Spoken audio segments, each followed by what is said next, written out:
The number of people filing for bankruptcy in the US has skyrocketed over the past year, making it almost as trendy as turning movie theaters into war zones during the Minecraft movie. What have we done to the children? What's going on? And this bankruptcy trend is far more alarming because a lot of those people probably didn't understand exactly what this financial eject button meant for their future. So today, we're going to break down bankruptcy from top to bottom. And by the end of the video, you'll understand exactly what it is, what it isn't, and when it makes sense as an absolute Hail Mary last resort if you're struggling with debt. Alright, so lots of people these days are under the impression that bankruptcy is a magic wand you can wave to dump all your debt and start over with a clean slate. Case in point, I recently took a call on the Ramsey show from a guy who tried to file bankruptcy over 12 grand in debt. You heard that right. Roll the tape. I talked to try to file bankruptcy. That cost over $2,000, so I didn't do it. They estimated me at about $12,000 in debt, and that's including her car. I don't have one. You tried to file bankruptcy over 12 grand? Yeah. Clearly, my man Alan fell for the myth that bankruptcy is a big ol' helping hand in a time of need, when in reality, bankruptcy is more like gas station sushi, a desperate, impulsive decision that ends up being a real pain in the assets. You didn't know, but it's a family-friendly show, and assets is actually the right financial term there, so double win. Whoa, look at Mr. Smarty Pants. Yet in March of 2025, total individual bankruptcy filings rose to nearly 50,000, which is a 13% increase from the previous year. That's frightening. So why are so many more people filing for bankruptcy? Well, my guess is that a lot of them are like Alan. They're stressed about their debt situation, they've heard about bankruptcy as a shortcut to wipe their debts out, and they dive headfirst without fully understanding how destructive it can be. So to make sure you don't wind up in the same boat, let's break down what bankruptcy is and is not. Essentially, bankruptcy is when you legally say, I can't pay my debts, and a court steps in to decide what happens next. Now, there are lots of different types of bankruptcy, but the most common one is Chapter 7. It makes up 57% of all bankruptcy filings, and it's the one most people are referring to when they talk about bankruptcy. So here's how it works.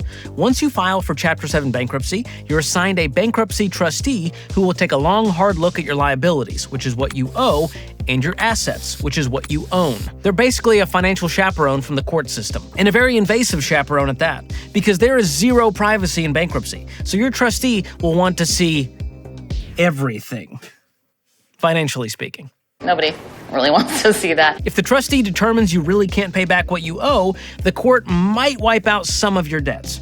But first, they look at every single thing you own and make you sell a bunch of stuff to pay back your creditors. That's called liquidation, which is a fancy word for goodbye Xbox, hello pawn shop. And if you've got secured debt with collateral, like a mortgage or an auto loan, you don't just get to keep the house and the car because you're nice and smile a lot. If you want to keep the item, you have to keep the payments. And that means if you want to continue driving your car, you've got to keep paying for it even after filing bankruptcy. Once you've sold everything that isn't bolted to the floor, the court will usually erase any remaining unsecured debt that isn't tied to an actual piece of collateral. But there are some exceptions, because while Chapter 7 bankruptcy can clear certain types of debt like credit card debt, medical bills, and personal loans, it is powerless against some other debt categories. Specifically, bankruptcy will not wipe out student loans, IRS debt, child support and alimony, and court fees. It also won't wipe out your deep-seated fear of money. That's chromatophobic, and it will take a good bit of therapy to solve that one. Now, like I mentioned earlier, there are several types of bankruptcy beyond Chapter 7, but the only other one that's worth going over is Chapter 13. And all you really need to know about Chapter 13 bankruptcy is that it's basically useless. And that's because it's not much more than a repayment plan organized by the government. It doesn't actually wipe out any of your debt. It just lays out a program for you to repay everything, which you can do all by yourself. And beyond Chapter 7 and Chapter 13, it gets super niche and only applies to special groups like business owners and people who owe money to other countries. There's even a type of bankruptcy specifically designed for family farmers and fishermen, which happens to be my second and third backup career options if this whole YouTube thing doesn't work out. Leave a comment if you can guess number one. You wanna know what I'm thinking? Seriously? But if there's one thing all types of bankruptcy have in common, it's that for most people, it's like eating a metric ton of pasta before running a 5K. Wrong tool for the job. Specifically, bankruptcy sucks as a financial parachute for 5 main reasons. Let's go over them. Reason number 1, it becomes public record. Bankruptcy is as public as Elon and Ashley's text convos, which means anyone, including potential employers, landlords, and nosy friends, can see that you filed. And it's not exactly the kind of transparency you want when applying for a new job or trying to rent an apartment, because spoiler alert, landlords aren't a big fan of the old Chapter 7. Reason number 2 bankruptcy sucks, it's expensive. Like our friend Alan discovered, bankruptcy ain't cheap. For starters, you'll have to pay a filing fee, which comes out to $338 for Chapter 7 and $313 for Chapter 13. That feels on the nose. But that's just the beginning, because unless you moonlight as a bankruptcy attorney, you'll probably need to hire one, and that can cost somewhere in the ballpark of $4,000 or more if you've got an especially complicated case. Which means you're not only broke now, you're also paying thousands for the privilege of telling the world about it and dealing with the legal system. And you can accomplish all of that for free with a Facebook post and a misdemeanor. But I didn't encourage it. I'm a man of the people and a man of the law. You just told me to do it. Reason number 3 bankruptcy sucks, it decimates your credit score. Now look, you probably know my feelings about credit scores. I think they're a terrible indicator of how well you're doing financially, and I think you'd be better off without one.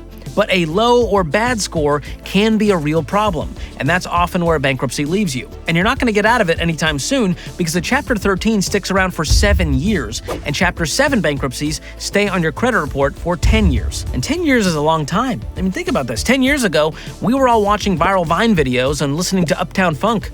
It's a different time we live in.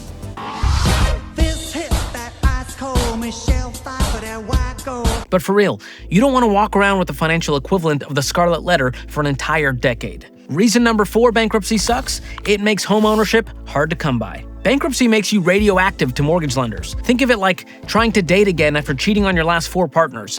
Lenders are skeptical, as they should be. And while it's not impossible to buy a home after going through bankruptcy, it could take a few years before anyone will even think about letting you take out a mortgage. And how soon you can qualify, again, depends on the type of bankruptcy you filed and the type of mortgage you're looking at. And finally, reason number 5 bankruptcy sucks, it doesn't actually fix everything. Most people don't realize that bankruptcy doesn't wipe out all of your debt. Like we talked about earlier, stuff like student loans, alimony, child support, and most government debts aren't going anywhere. And other types of debt, like credit card debt, medical bills, won't get discharged until you've sold a bunch of your assets. So after all the paperwork, the court appearances, the credit damage, the emotional trauma, you're likely still on the hook for the stuff that got you into trouble in the first place. And most of all, it doesn't fix the behavior that got you here. So the bottom line, bankruptcy is not a financial reset, it's a financial faceplant. You don't start fresh, you start from the basement. But I've got good news. Odds are you don't need to file bankruptcy to clean up a big financial mess. What do you need to do instead?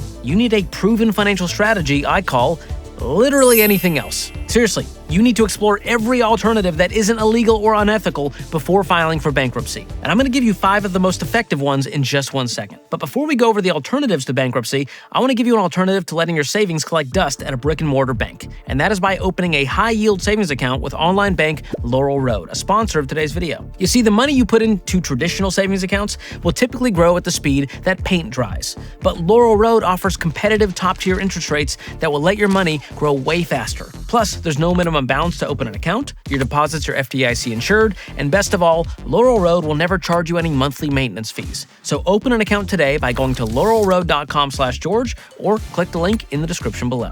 Okay, here's how to get your head above water without filing for bankruptcy. Number 1, negotiate with your creditors. Listen, creditors would rather get some money than no money, so they're usually open to working something out, especially with medical bills or missed payments on things like your mortgage. So get on the phone, ask about forbearance, interest rate reductions, and loan modifications. Number 2, work with a financial coach. A good coach can help you see the full picture, make sense of your options, give you some hope, and create a step-by-step plan to move forward without resorting to bankruptcy. They will bring clarity to the chaos, and sometimes that's exactly what you need when your brain is screaming, "I give up!" Whether it's prioritizing bills, figuring out how to talk to creditors, or building a realistic plan to catch up, a coach helps you make progress faster than trying to DIY your way out of this. And if you don't know where to start, you can schedule a free call with a financial coach that I recommend using the link in the description below. Moving on to number 3. lower your expenses. Look, if you're drowning in debt, this is the time to take a sledgehammer to your spending, which is likely what got you into this mess in the first place. If a line item in your budget doesn't feed you, shelter you, light your house, or get you to work, it needs to go. And listen, this isn't forever. It's just a season. Once you get back to some solid ground, some good financial foundation, you can slowly start adding some of the wants back to your budget. Number 4, sell everything you can. Pretty much everyone has a bunch of stuff collecting dust that someone else would gladly overpay for on eBay or Facebook Marketplace. So get to selling. Everything you don't absolutely need for survival must go. Don't let a bankruptcy trustee decide what you keep and what gets sold when you can handle that yourself. And finally, number 5, increase your income. Now, this one might seem obvious, but if you're staring down the barrel of a bankruptcy, you need more money and fast. And that might mean changing jobs, picking up a side hustle, working extra hours, or selling plasma like a college kid before spring break. Yes, you will be tired, but you'll also earn yourself some extra breathing room. And at the end of the day, just remember that bankruptcy should be a last resort if all else fails, not a first reaction when you find yourself backed into a financial corner. You have other options. It's not just A or B. Every one of these steps gives you the power to fight your way out instead of giving up. So stop thinking bankruptcy and start thinking battle plan. Because like I told Alan on the Ramsey show, bankruptcy is not your answer. You are the solution to this problem. And whether you've thought about bankruptcy or you just want to do better with money, you want a clear path to wealth with zero debt, be sure to check out my book, Breaking Free from Broke. It's also available as an audiobook read by yours truly. You can check it out with the link in the description below. Now, the tips we just went over will help you stop drowning in your debt. But what if you got rid of it for good? Now, you may not think it's possible right now, but I promise it is. And I made this video breaking down the best way to pay off your debt once and for all, no bankruptcy trustees needed. It's a plan that millions of people, including me, have used to become debt-free. So keep watching to check it out or click the link in the description below. That's all for today. Thanks for watching. We'll see you next time.